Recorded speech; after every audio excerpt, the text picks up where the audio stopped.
L'un le 26 février 1993 et l'autre le 11 septembre 2001. Ainsi, on retrouve le même nombre d'années qui séparent l'approbation de Ratzinger des lacriminations et des attentats du 11 septembre.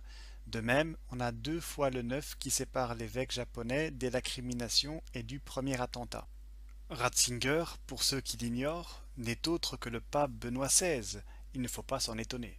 Et il explique que Benoît XVI est un descendant de 9 rabbins, dont le rabbin le plus sataniste, le rabbin Lev, qui est le fondateur du Golem de Prague. Si vous prenez la mitre de Benoît XVI, lorsqu'il a été intronisé pape en avril 2005, qu'est-ce que vous constatez?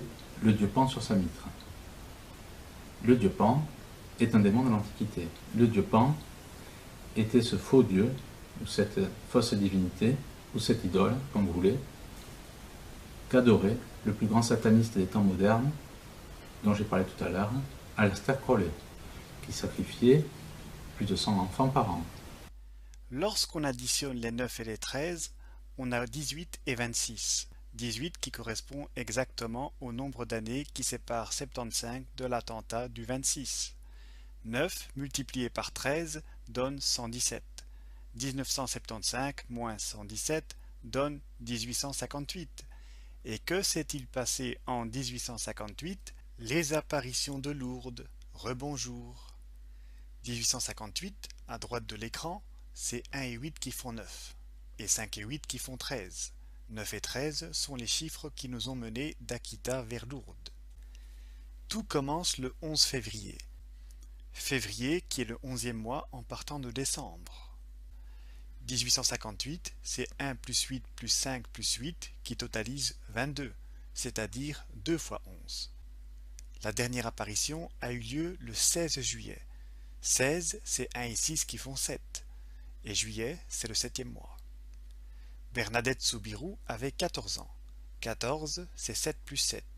Quand on calcule la valeur numérique de Lourdes, on arrive à 94, donc 9 et 4 qui font 13.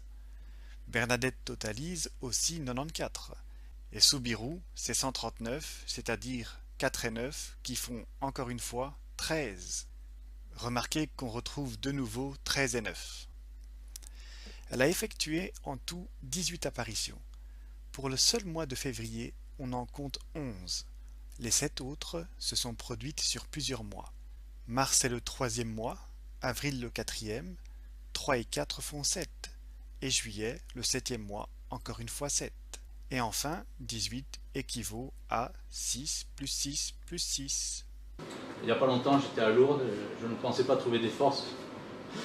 Et j'y allais pas pour ça d'ailleurs, j'allais pour prier tout simplement. Et j'en suis ressorti complètement revivifié. J'ai beaucoup prié donc, devant la grotte, effectivement. Donc je vous encourage à aller à Lourdes et à Fatima, pourquoi pas. Voici ce qu'il écrit sur sa page.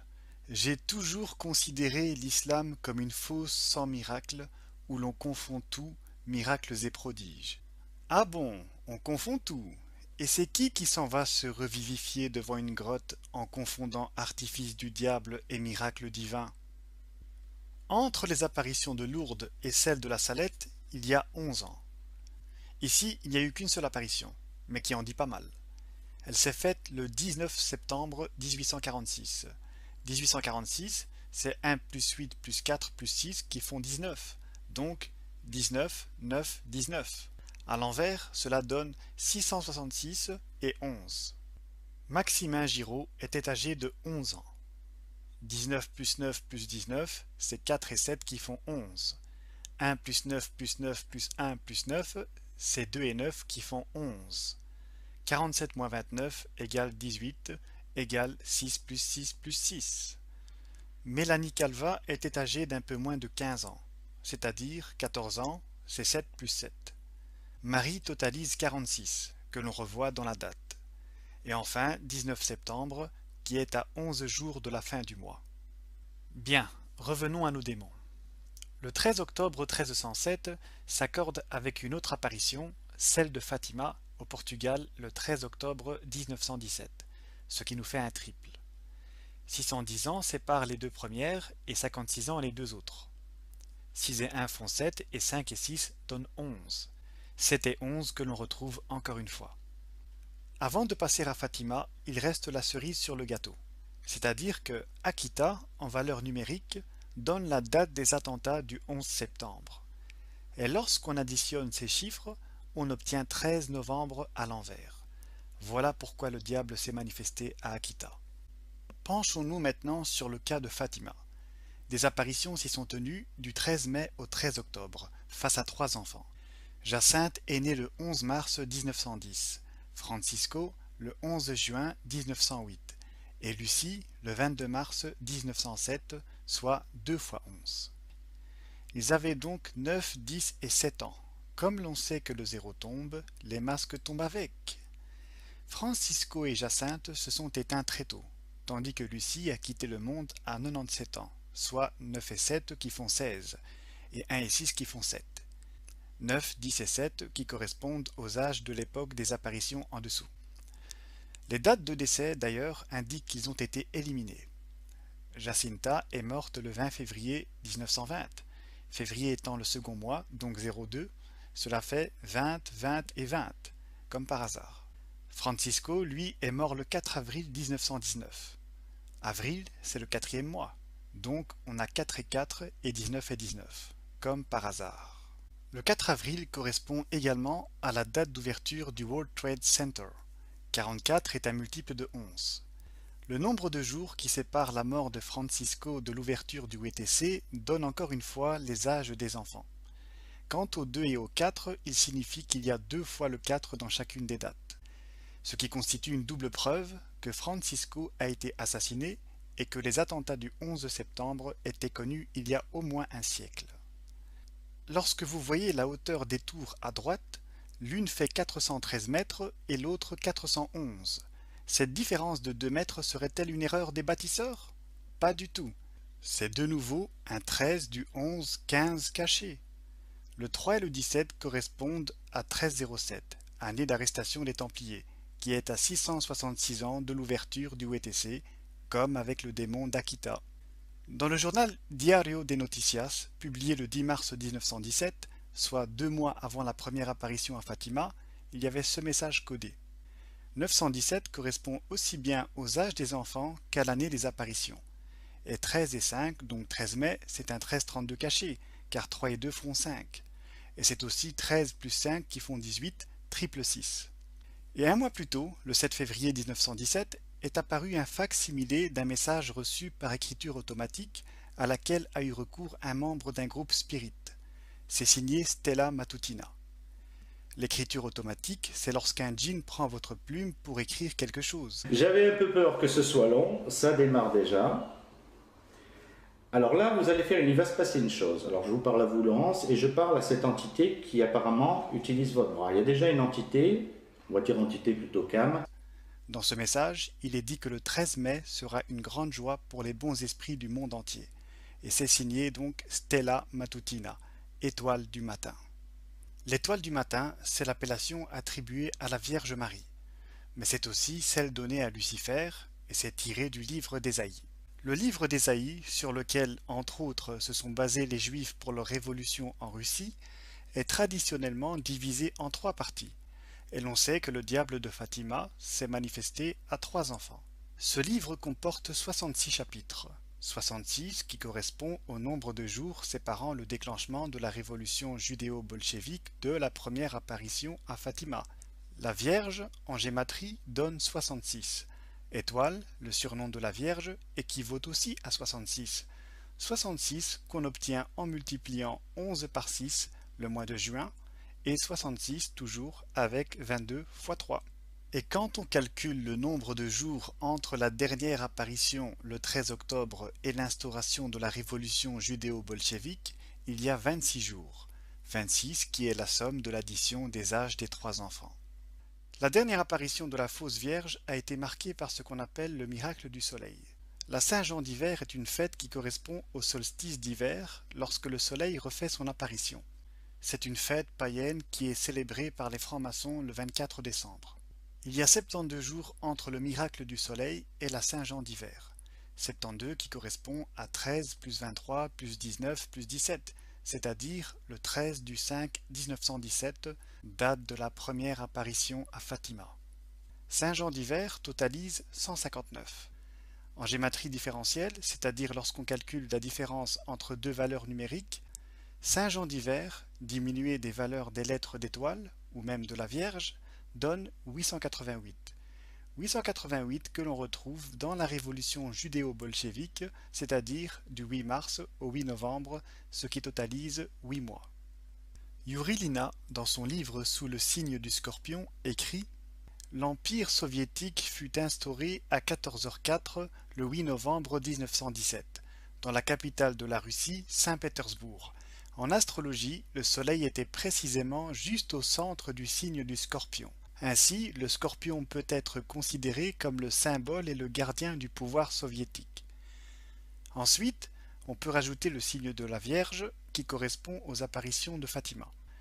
Le Scorpion est le 8e signe zodiacal, mais si l'on part en sens inverse, c'est-à-dire Bélier premier signe, Poisson deuxième, Verseau troisième, etc., on arrive à Vierge 8e signe. Le signe qu'il y a entre les deux est celui de la Balance. Le nombre symbolisant la Balance est le 37. Pour quelle raison? Parce que 37 est le seul nombre qui rassemble tous les triples. Exemple, 37 x 3 égale 111, x 6 222, x 9 333, et ainsi de suite jusqu'à 999. 37 symbolise de ce fait l'équilibre, la balance.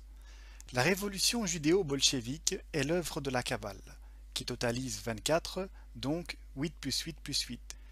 Et enfin, en multipliant 37 par 24, abracadabra, boum, 888. Par un écrivain, en 1999, qui s'appelle John Torrell, dans l'article The Story Behind the Story, l'histoire derrière l'histoire, il expose que la révolution russe était une entreprise sioniste. Il affirme, donc ouvrez les guillemets, la Kabbale contient un tel pouvoir démoniaque qu'elle va servir par des forces à influencer les populations et à les maintenir pendant des siècles sous la coupe des conspirateurs. La Kabbale est une source d'enseignement pour la franc-maçonnerie. Nous y voici. Nous y voici. Eh oui, Laurent Glosy, comme tu l'as dit, nous y voici. Dans un cercle, il y a 360 degrés. Divisé par 8, cela fait 45. Multiplié par 3, on obtient 135. Donc 135 équivaut à 3 huitièmes. 135, c'est le 13 mai des apparitions, et 3 huitièmes, les 3 8 de la Révolution. 3 8 que l'on peut trouver dans d'autres occasions. Regardez. Le 13 février 1975, un incendie s'est déclaré au 11e étage. 11e étage comme par hasard. Février est le 11e mois en partant de la fin, donc 13 et 11. Le nombre de jours séparant l'incendie du 13 du 11 à Paris cache un 888 encore une fois. 13 février qui est aussi la date de décès de Lucie, ce qui nous fait plusieurs concordances. La foudre ne frappe pas 2 fois au même endroit, souvenez-vous-en. Les travaux des tours jumelles ont débuté le 5 août 1966 et ils ont duré en tout 2434 jours. Je vais vous expliquer le sens de ce nombre. James Strong était un théologien du XIXe, qui est réputé pour ce qu'on appelle la concordance de Strong. La concordance de Strong, appelée aussi Code Strong, est un index de la Bible, c'est-à-dire que la Bible, ayant été rédigée en hébreu, en araméen et en grec, une fois traduite en d'autres langues, elle perd un peu de son sens. Ainsi, Strong a eu l'idée innovante que d'associer chaque mot racine à un code, ceci afin de faciliter aux étudiants de la Bible l'accès au sens véritable des termes. Dans le livre d'Ézéchiel, au chapitre 13, on trouve le code Strong correspondant à la durée des travaux des tours jumelles. 2434 équivaut à wall, qui signifie mur. Placé dans le contexte, il donne « Mon peuple bâtit un mur, eux ils le recouvrent de mortier. Dis à ceux qui le recouvrent de mortier qu'il s'écroulera. » Voilà pourquoi les travaux du WTC ont duré 2434 jours. De plus, la phrase où il s'écroulera correspond au verset 11 du chapitre 13 d'Ézéchiel. Encore une fois, le 13 novembre parisien. Si je vous apprenais que les événements de 1917 avaient été prédits en 1830, vous me diriez quoi? Que j'abuse? Eh bien, c'est ce que je vous démontrerai. Ces apparitions se sont faites à Catherine la bourrée, et croyez-moi, ce soir-là, elle n'était pas bourrée. Elle a bel et bien vu le diable. Ces apparitions sont réputées pour la médaille miraculeuse qui devait être fabriquée par la suite. Sous le M, on distingue deux cœurs, l'un couronné d'épines, l'autre transpercé d'un glaive.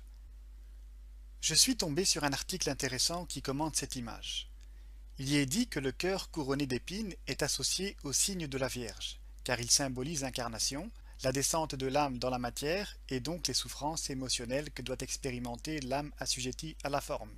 Alors que le cœur transpercé d'un glaive est associé au signe du scorpion, car il représente la mort et donc la désincarnation et le retour de l'âme vers le divin. Si l'auteur avait creusé un peu plus, il aurait fait un lien avec la révolution du scorpion et les apparitions de la fausse Vierge. Ce médaillon nous indique donc qu'en 1830, tout était déjà planifié.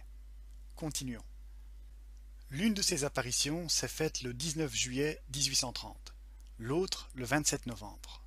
Catherine équivaut à 83. Lorsqu'on prend le 1 de 1830 et qu'on le place entre le 9 et juillet, comme par magie, on obtient les événements de 1917 et le 83 de Catherine. Et 83, c'est exactement le nombre d'années qui sépare les apparitions de 1830 de la Première Guerre mondiale, car les événements de 1917 ont eu lieu durant la Première Guerre. Quant à la bourrée, elle totalise 74. 74 qui correspond tout à fait au nombre d'années qui séparent les apparitions de 1830 de la première révolution judéo-bolchevique. Il y en a eu deux. La première, en 1905, devait servir à préparer les consciences au grand rendez-vous de 1917. À noter aussi que 83, c'est 8 et 3 qui font 11, et 74, 7 et 4 qui donnent également 11. Ces apparitions se sont faites au 140 rue du Bac à Paris. Fatima, en valeur numérique, c'est 7 x 20 qui donne 140, et 9 plus 131 qui arrive encore à 140. 140, c'est aussi le nombre d'années qui sépare la création des Illuminés de Bavière, le 1er mai 1776, de la révolution judéo-bolchevique. Sa date de naissance, d'ailleurs, c'est pile 30 ans après la création des Illuminés, et sa mort 100 ans après. Vous voyez que cela confirme le rapport. Et enfin, elle avait 24 ans au moment des apparitions, c'est 8 plus 8 plus 8. Donc, chrétiens du monde, vous savez ce qu'il vous reste à faire. Jetez votre médaille d'Illuminati à la poubelle ou la faire fondre si elle est en or. Maintenant, en guise de conclusion, la question qu'on pourrait se poser, c'est pour quelle raison nous, musulmans, qui avons de la révérence pour Marie, une sourate, je le rappelle, porte le nom de Marie, pourquoi nous, musulmans, dis-je, ne tombons pas dans le même piège que les chrétiens sur ce qui concerne ces apparitions? La réponse, c'est qu'en islam, nous avons le principe de l'unicité, le tawhid, qui consiste à vouer un culte exclusif à Allah. Chez les chrétiens, c'est différent. Les juifs ont corrompu dès les premiers temps le message authentique de Jésus, en y insérant notamment la Trinité, inspirée du mythe d'Isis, d'Osiris et d'Horus, et également le culte marial. Les Illuminati, ces satanistes qui aspirent depuis des siècles à gouverner le monde, se rapprochent constamment de leur but par le biais de la Kabbale. Et cette Kabbale inclut, entre autres, le message de la fausse Vierge à Fatima concernant la Russie qui doit être consacrée à l'Église. Ce message doit servir d'argument pour le rattachement prévu de la Russie à l'Europe afin de former le bloc Eurasia et atteindre ainsi un nouveau sommet vers le nouvel ordre mondial. C'est dire que la demande de la Vierge Marie à Fatima que le pape et les évêques en communion avec lui consacrent tout spécialement la Russie est importante. En effet, la Vierge Marie dit que de la consécration de la Russie et donc de sa conversion dépend la paix du monde. Aussi vrai que c'est de l'unité de l'Église que dépend le salut du monde. Jésus priant ainsi, par exemple, « Père, qu'il soit un comme nous sommes un, afin que le monde croie que tu m'as envoyé. » Imaginez la puissance de l'Évangile et l'avenir du monde si Moscou devient catholique. Rappelons-nous que les 3 enfants de Fatima, au fin fond du Portugal en 1917, ne savaient rien ni de la Russie, ni de l'avènement du communisme qui allait survenir à la fin de la même année. Et pourtant c'est à eux, à qui le 13 juillet 1917, la Vierge dit ceci. « Si l'on fait ce que je vous demande, beaucoup d'âmes se sauveront et l'on aura la paix. La guerre de 14-18 va finir, mais si l'on ne cesse pas d'offenser Dieu, sous le règne du pape Pie XI en commencera une autre, pire. Si l'on écoute mes demandes, la Russie se convertira et l'on aura la paix.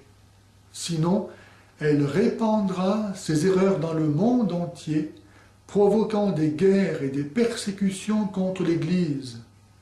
Les bons seront martyrisés, le Saint-Père aura beaucoup à souffrir, et plusieurs nations seront anéanties. Et c'est ce qui s'est passé avec la terrible guerre de 39-45 et l'avènement du communisme en Russie. Terrible malheur que l'on aurait pu éviter si l'on avait écouté les demandes de Notre-Dame de Fatima. Vous voyez, Guy Pagès lui-même est tombé dans le panneau. C'est vous dire combien est subtile la tactique du diable qui subjugue les âmes ne s'attachant pas aux vrais principes. Car si les gens s'attachaient aux vrais principes, ils renieraient Poutine qui autorise les loges maçonniques sur le territoire russe. De même, les Européens ne peuvent tolérer une Russie dépendante du système bancaire tenu par les Illuminati. La tactique des Illuminati, à la sortie du soviétisme, a été de bâtir une Russie qui ne renoue surtout pas avec la religion, mais qui doit présenter seulement une orthodoxie de façade, et en même temps une certaine prospérité ainsi que de la stabilité. Ensuite, les peuples d'Europe, qui sont volontairement lâchés par les Illuminati, chercheront, dans un dernier espoir, le secours de Poutine. C'est là que le pion des Illuminati entrera en action pour former le fameux bloc Eurasia. Ceci dit, il y a une immense opportunité qui s'offre actuellement à nous. C'est-à-dire que les francs-maçons, misant tout sur leur pion Poutine, prennent là un risque immense, car si le peuple parvenait à empêcher Poutine et son armée d'entrer en Europe, ce serait le début de l'effondrement du système maçonnique. De là, nous pourrons former une base de résistance en Europe et nous étendre à travers le monde pour émanciper les peuples du joug de la franc-maçonnerie. Avant de se quitter, j'aimerais que vous jetiez un regard sur une découverte que j'ai faite il y a peu. La première fois qu'un chef d'État a employé l'expression de nouvel ordre mondial, c'était Bush père en 1990, à 11 ans jour pour jour des attentats du 11 septembre. Chez les francs-maçons, le compas est le symbole le plus connu. Lorsque vous placez la pointe du compas sur le discours de Bush, vous obtenez quelques événements similaires de part et d'autre de l'année de son discours. Ainsi, en 1979, il y a eu l'invasion afghane, qui a fini 10 ans plus tard. En 2001, nouvelle invasion afghane qui s'achève aussi 10 ans après, par l'exfiltration de Ben Laden, car je ne crois pas à sa mort. En 1975, la guerre au Liban, qui reprend à l'été 2006, soit un peu moins de 16 ans par rapport au discours de Bush. 1973, premier choc pétrolier, 2008, situation similaire, même si c'est 18 ans au lieu de 17. Alors, j'ajouterai aussi la fin des accords de Bretton Woods, en comparaison avec la création du Bitcoin. Car dans les deux cas, le dollar se retrouve menacé. En 71, il n'était plus garanti par l'or, et depuis 2009, en pleine crise économique, de plus en plus de gens se débarrassent de leur monnaie papier pour se procurer des bitcoins. Le bitcoin est une crypto-monnaie, une monnaie digitale, qui a été créée par les francs-maçons dans le but de préparer le terrain à une digitalisation absolue de l'économie mondiale. Ceci afin de mieux contrôler nos richesses, de nous asphyxier par l'impôt et de punir les récalcitrants au nouvel ordre mondial. The banks would be in a very strong position if people believed in electronic money. The banks wouldn't have any difficulty. Ensuite, Kennedy est mort 27 ans avant le discours de Bush. Y aura-t-il une victime 27 ans après, donc en 2017? À en croire ce schéma, oui. Il y a eu l'ennemi orthodoxe tout juste un siècle avant, l'ennemi catholique à l'exact opposé par rapport au discours de Bush, reste l'ennemi considéré comme musulman par l'Occident, le roi d'Arabie. Il ne manquerait plus qu'il rate leur coup, mais cela m'étonnerait. Et puis, en 1939, 51 ans avant le discours de Bush, la Seconde Guerre mondiale, qui équivaudrait à 2041 pour la troisième. Mais 2041 trouve une autre concordance, vous verrez. Now I'm going to test your numerology skills by asking you to think about the magic 7. Okay? Most of you will know that 7 is quite a number in all sorts of themes, religions, and I'm sure that you can compress numbers as well. If we think about 2014, all right, I'm just giving you 2014, you drop the 0, 14, 2 times 7. Elle dit dans son célèbre discours sur le chiffre 7, 14, 2 times 7. 14, c'est 2 fois 7. Si l'on continue sur la logique du 2 et du 7, on obtient 27 ans pour la Troisième Guerre mondiale par rapport au discours de Lagarde. 2041, d'ailleurs, qui comporte les mêmes chiffres que 2014. La Seconde Guerre, 72 ans par rapport au discours de Lagarde. Je sais qu'elle a débuté en 1939, mais en 41, on était en pleine guerre. Et 27 ans entre les deux guerres. Encore une fois, 7 et 2. Non seulement on a le 2 et le 7 qui réapparaissent entre toutes ces dates, mais également le 1 et le 4, et 14 c'est 2 fois 7. Mais ce n'est pas tout. So 2014 will be a milestone and hopefully a magic year in many respects. It will mark the 100th anniversary of the First World War back in 1914. It will mark the 70th anniversary,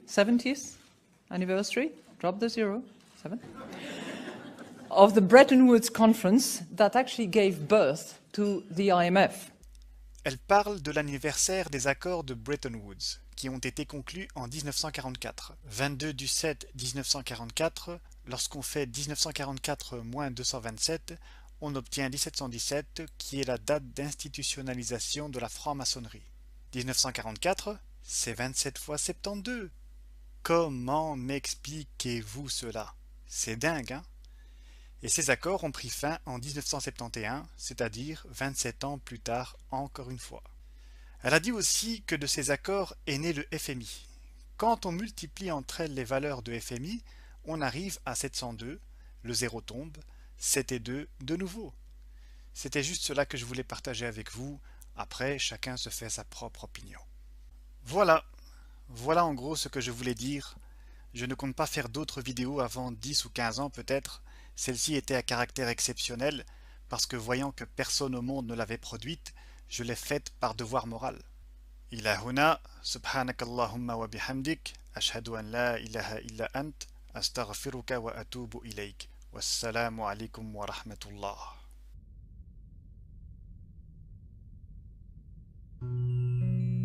Au commencement, il y avait la faim. Une faim provoquée par nos ennemis qui apporta les ténèbres. À la fin, il y aura un commencement.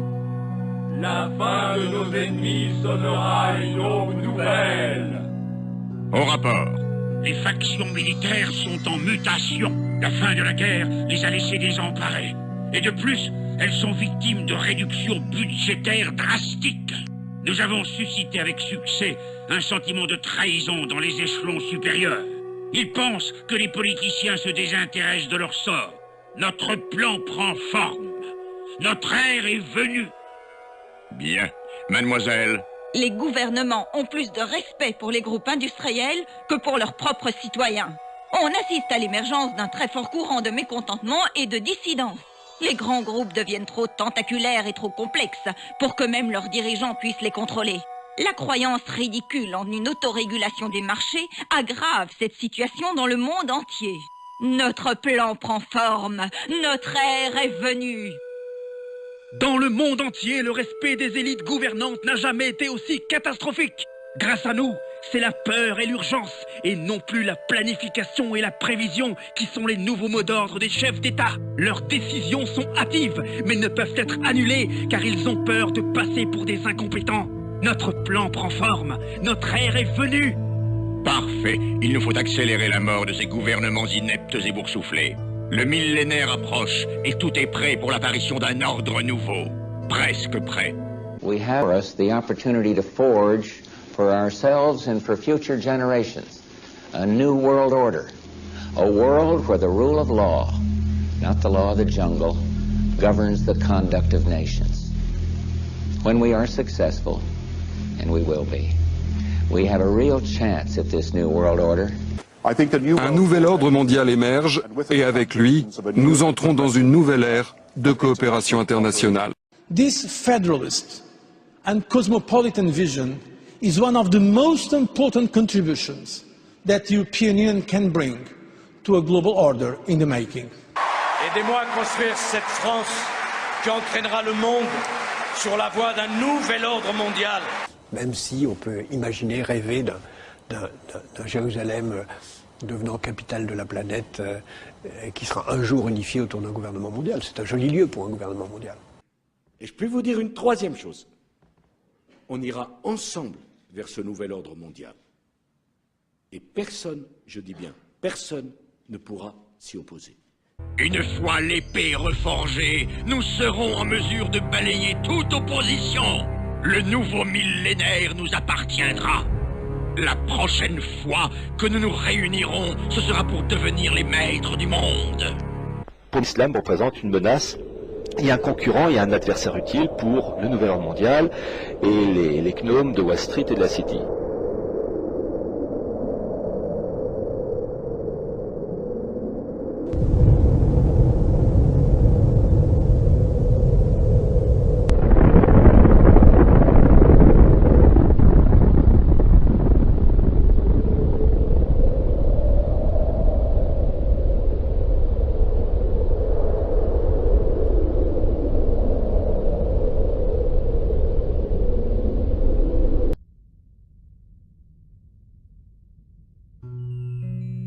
Au commencement, il y avait la faim. Une faim provoquée par nos ennemis qui apporta les ténèbres. À la fin, il y aura un commencement. La fin de nos ennemis sonnera une aube nouvelle. Au rapport. Les factions militaires sont en mutation. La fin de la guerre les a laissées désemparées. Et de plus, elles sont victimes de réductions budgétaires drastiques. Nous avons suscité avec succès un sentiment de trahison dans les échelons supérieurs. Ils pensent que les politiciens se désintéressent de leur sort. Notre plan prend forme. Notre ère est venue. Bien. Mademoiselle. Les gouvernements ont plus de respect pour les groupes industriels que pour leurs propres citoyens. On assiste à l'émergence d'un très fort courant de mécontentement et de dissidence. Les grands groupes deviennent trop tentaculaires et trop complexes pour que même leurs dirigeants puissent les contrôler. Les factions militaires sont en mutation. La fin de la guerre les a laissées désemparées. Et de plus, elles sont victimes de réductions budgétaires drastiques. Nous avons suscité avec succès un sentiment de trahison dans les échelons supérieurs. Ils pensent que les politiciens se désintéressent de leur sort. Notre plan prend forme. Notre ère est venue. Bien. Mademoiselle. Les gouvernements ont plus de respect pour les groupes industriels que pour leurs propres citoyens. On assiste à l'émergence d'un très fort courant de mécontentement et de dissidence. Les grands groupes deviennent trop tentaculaires et trop complexes pour que même leurs dirigeants puissent les contrôler. La croyance ridicule en une autorégulation des marchés aggrave cette situation dans le monde entier. Notre plan prend forme, notre ère est venue. Notre plan prend forme, notre ère est venue.